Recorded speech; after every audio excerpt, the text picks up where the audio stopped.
अमरावती शहरातील मुख्य वस्तीमध्ये म्हणजेच अंबापेठ येथे असलेल्या मदर्स पेठ नावाच्या इंग्लिश स्कूलची मान्यता रद्द करण्यात यावी अशी शिफारस शिक्षण उपसंचालक अमरावती यांनी शिक्षण संचालक पुणे यांना केली आहे। अंबापेठीतील निवासियांनी शाळा बंद झालीच पाहिजे असा पवित्रा घेतलेला आहे। बघूया सविस्तर वृत्तांत।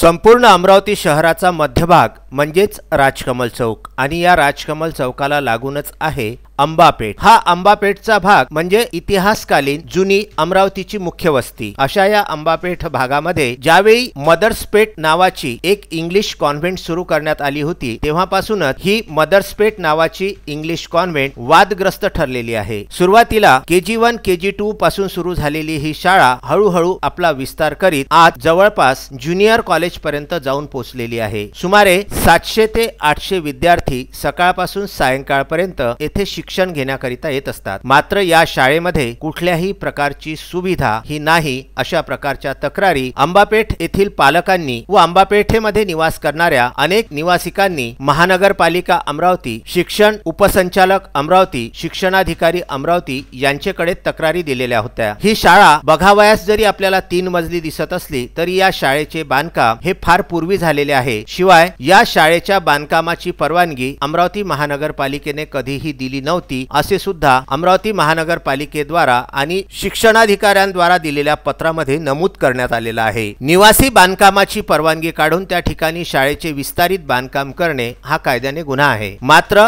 हा गुन्हा करीत असताना देखील या शाळेचे संचालक वर्ग हे पालकांची फसवणूक करीत आहेत असा आरोप अंबापेठ येथील नागरिकांनी केलेला आहे। याच अनुषंगाने अंबापेठ येथील ही शाळा बंद करण्यात यावी आणि या शाळेची मान्यता काढण्यात यावी असे पत्र सुद्धा शिक्षण उपसंचालक असलेले AS पेंदोर यांनी आपल्या स्वाक्षरीनिशी शिक्षण संचालक प्राथमिक शिक्षण संचालनालय महाराष्ट्र राज्य पुणे यांना पाठविण्यात आलेले आहे। या पत्रामध्ये त्यांनी RTE 2009 व शासन निर्णय 29 जून 2013 चे निकष ही शाळा पूर्ण करीत नाही तसेच संबंधित शाळेविरुद्ध वारंवार येणाऱ्या तक्रारी व सहाय्यक संचालक नगर रचना अमरावती महानगरपालिका अमरावती यांचे पत्र क्रमांक 1764 दिनांक 30/11/2019 अन्वये सदर बांधकामाची परवानगी ही निवासी बांधकामाकरिता देण्यात आलेली असून शाळेच्या वापराकरिता परवानगी देण्यात आले नाही असे लेखी स्वरूपामध्ये कळविण्यात आलेले आहे असे सुद्धा या पत्रामध्ये त्यांनी स्पष्टपणे सांगितलेले आहे। त्यामुळे बालकांचा मोफत सक्तीच्या शिक्षणाचा अधिकार अधिनियम RTE ऍक्ट 2009 चे कलम 12 कंसामध्ये 3 ख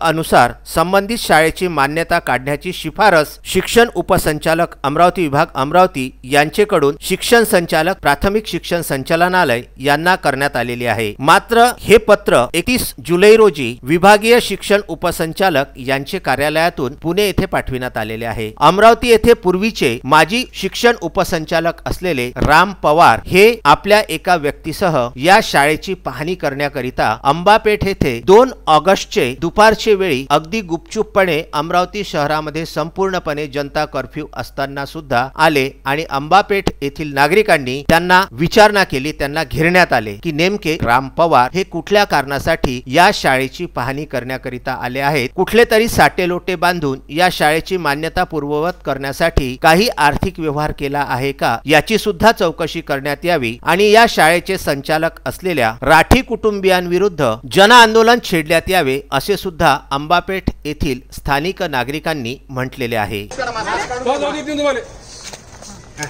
कसे काय आले होते तुम्ही सांगा।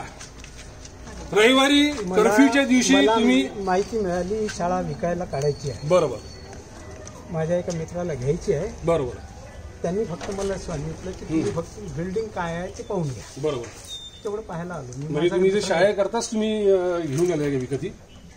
शाळेकरता आम्ही ही शाळा चालू होऊ देत नाही काही झालं तरी। तुमचं काय चित्र समजलं याच्या पुढचा विचार। तुमचं नाव सांगा। नाव मी राम पवार। राम पवार साहेब, तुमचं काही बिझनेस वगैरे नाही? तुमची अधिकारी म्हणून तुमची ओळख आहे असं वाटतंय मला। कोणत्या डिपार्टमेंटला आहे तुम्ही? शिक्षण खात्यात होतो। शिक्षण खात्यात होते, आता रिटायर्ड झाले। किती वर्ष झाले तुम्हाला रिटायर्ड व्हायला? 5 वर्ष झाले। 5 वर्ष झाले ना, बस तेवढंच विचारत होतं, काही नव्हतं। तुम्हाला पळून जाण्याचा उपयोग नाही दादा। तुम्हाला फक्त हेच विचारून आला तुम्ही की रविवारी राम पवार साहेब कर्फ्यू मध्ये इतके कर्तव्यदक्ष कसे काय तुम्ही आले? मला माहिती नव्हतं तुम्ही रिटायर्ड झालेला आहे म्हणून तुम्हाला थांबवत होतो। रिटायर्ड झाले की आहे ड्युटीवर सध्या? रिटायर। अच्छा, तोडगा काढायला आले ते? या प्रकरणामध्ये जे हात टाकेल त्याला आम्ही पूर्ण उडून टाकू हे लक्षात ठेवलं, कारण की मोठे मोठे अधिकारी सर्वांपर्यंत आम्ही जाऊन आलेलो. बच्चू कडू पासून वर्षा गायकवाड पासून प्रत्येक श्रीकांत देशपांडे हात लगाने का दूर से हात लगाने का शूटिंग करू. या प्रकरणामध्ये जोही हात टाकेल याच्यामध्ये आम्ही इथे शाळा सुरू होती हमको जो है स्कूल हमको चलाना ही हमारा लोन है क्या है हम सोचेंगे नहीं क्या उसके बारे में. आमच्यामुळे तुम्हाला काही त्रास झाला असेल, जास्त वेळ अटकवण्याला लागला असेल, आप करो जो करने का साहब मेरे पुराने अधिकारी है, मैं उनकी पूछी साहब. धन्यवाद साहब. सीताराम खंडेलवाल से पूछ लो भाऊ आप सीताराम खंडेलवाल पूछा देख करके क्या चाहिए. मेरे को लाके दे रहा हूँ, वही खरीद लेता नहीं. देख लो ना 4 कदम होगा, लाके दे रहा हूँ बिल्कुल सब 7 बारी 4 कदम बहुत अच्छा है यार. 4 कदम मैं भी लेता ना, 4 कदम ले लो, हम लोग मिलकर ले लेते हैं. 4 कदम महेश ले लो वो देखो बाबा शेठ भी आ गए. मनीष जी आप भी हो गए शिव. 4 कदम अच्छा है ना भाई, हमको बेचना ही है. सीताराम खंडेलवाल को पूछो 15 दिन पहले भी देखते गया, 10 दफे देखते गया, 10 जन को बताया, 10 जन को बताया, 10 जन को बताया भाऊ उससे. विदर्भ न्यूजने प्रत्यक्ष या ठिकाणी जाऊन ज्यावेळी पाहणी केली त्यावेळी राम पवार हे आपल्या सोबत आलेल्या व्यक्तीसह पसार होण्यात यशस्वी झाले होते. असा काहीसा प्रकार अंबापेठ येथे घडलेला आहे आणि या प्रकारामुळे अमरावती येथीलच नव्हे तर संपूर्ण विदर्भातील शिक्षण क्षेत्रामध्ये खळबळ उडालेली आहे. विदर्भ न्यूज करिता अजय शृंगारे, प्रदीप इंगोले यांच्यासह प्रबंध संपादक उमेश लोटे यांचा हा खास वृत्तांत भाग क्रमांक 1.